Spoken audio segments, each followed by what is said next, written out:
Jason Edwards, head wrestling coach, Bob Jones High School. Your son probably brought home a flyer talking about tryouts, and I wanted to kind of talk to you about the program, the sport, and maybe alleviate some of the fears that you have. First of all, let's start with the program. It's been a top 10 program in the state of Alabama for probably, well over a decade.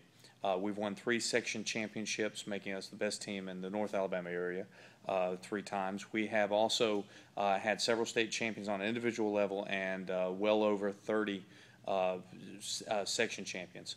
So we've been very successful in what we've done.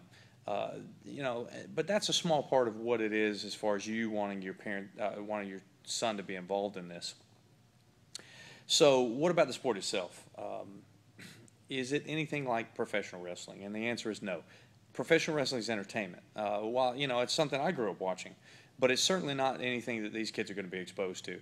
They're going to be exposed to legitimate athletic contests. They're going to be exposed to probably the hardest thing that they've ever done in their life, but also, we feel, the most rewarding.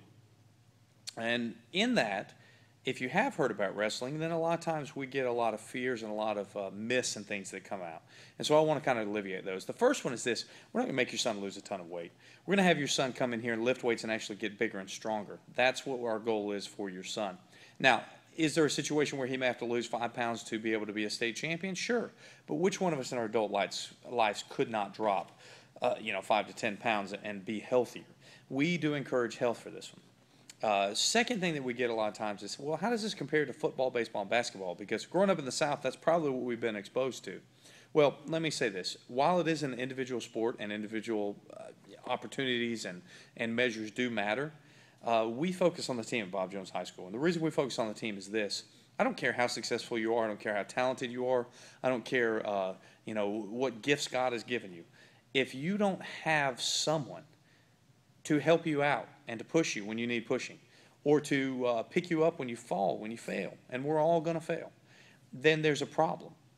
And so what we preach here at Bob Jones is the team unit is way more important than an individual, and it will always be more important than an individual. Now, the individual is important in this sense, in that nobody else is going to do the work for you. Nobody else is going to make you better. Nobody else is going to be the one to give you an award if you haven't earned it.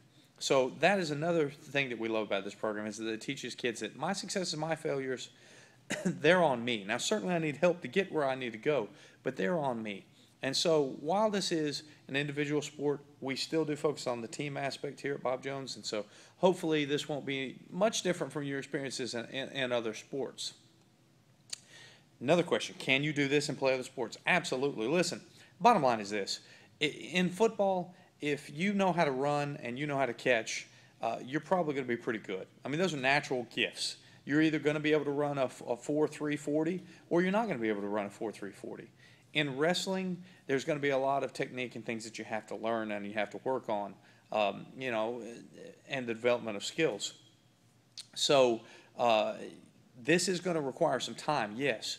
But will it be something that we try to say, no, you can't do another sport, you can't do football, you can't do basketball, you can't do, but no. And I would tell you, any coach that tells you not to do another sport doesn't have your best interest in mind, because they're really not looking out for you as an individual. They're only looking out for what they can have. And we certainly encourage you to do other things. Now, we may be realistic with you. We may say, hey, look, if you're 100 pounds and you're 5'3", you probably need to quit focusing on football and come focus on wrestling, because your future's not going to be in football, whereas you might be a state champion at wrestling. So that aspect is certainly there. And the final question that I want to address before I shut down the video is this. A lot of people say, hey, can this fix my son or change my son or do whatever? And I'm just going to be honest with you. If your son's never been physical, never been real athletic, never really tried anything, this is probably not the place to put him, okay? But if he's a hard worker and he shows some aggression, yes, this is a great place for him. But if he sits in front of a video game console 24 hours a day and he'd rather do that than anything else, this is not going to be the thing that quote-unquote fixes him. I'll tell you this. You do need some athleticism to wrestle. Absolutely you do. Is it the most important thing? No. Because we've had people that are not the greatest athletes in the world, but they work hard and they work hard and they work hard, and by their senior year, they're state medalists, state finalists, whatever. I hope this answers some of your questions. We hope to see you on the mat. Just wanted to be real honest with you, real upfront with you, and let you know, what your son was looking for when he comes out for us. I would certainly say this and end with this. If he's interested, let him try. Let him come out, let him give it a go. Generally, what I found in life is when I'm tentative of something and I don't want to do something, if I go ahead and I give it a try, I generally like it. I generally enjoy it. So we hope that your son will become a part of the wrestling program down the road, and we hope that we'll see him here in the Bob Jones Wrestling Room. Thanks so much.